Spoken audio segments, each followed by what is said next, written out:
Cass ran a wet cloth over the kitchen bench and hung it on the dish rack to dry. It was that kind of day. A day when swiping a cloth over an already gleaming benchtop seemed like the most important thing, the only thing she had to do. Back when she lived at home, Saturday had been the best day of the week, the only good day. Debs and Ricky would come over early before lunch, and they'd swap outfits and do their makeup and argue over what they'd wear that night and where they'd go.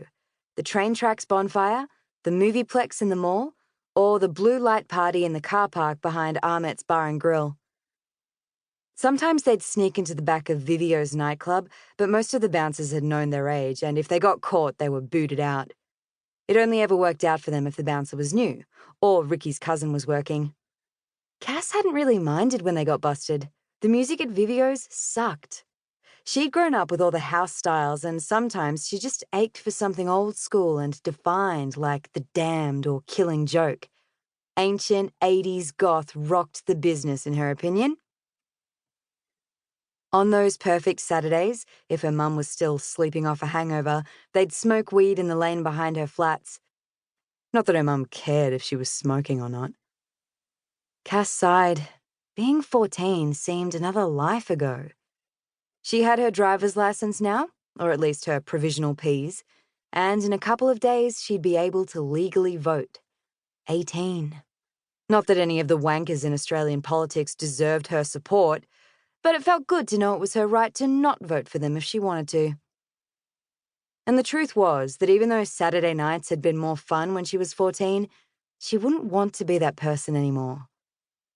The last few years hadn't always been easy, but they had been better than her life with her mum in almost every way.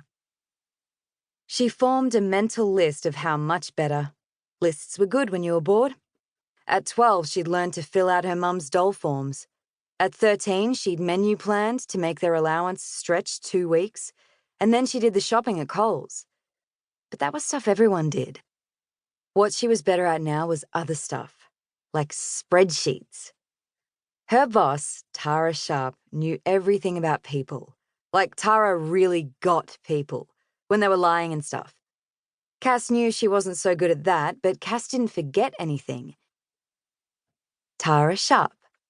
Cass would never forget the day they'd met, 26 months ago, out the back of the train station in the bunkers. She'd never seen such a tall, wild-looking woman before. Seriously, all hair and bounce. And that was just the outside.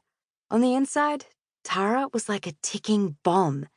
And just as you got used to her being all like irregular, tick, tick, tick, she'd go boom, blow up and do something left field.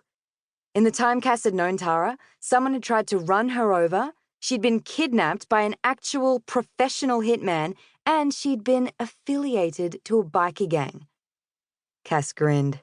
It sounded bad when you put that on a list, but really it wasn't. Tara was good people, like really good people. Tara had saved her life. Friend, sister, mum, and embarrassing older person who partied to Aussie hip-hop. Oh, and her boss.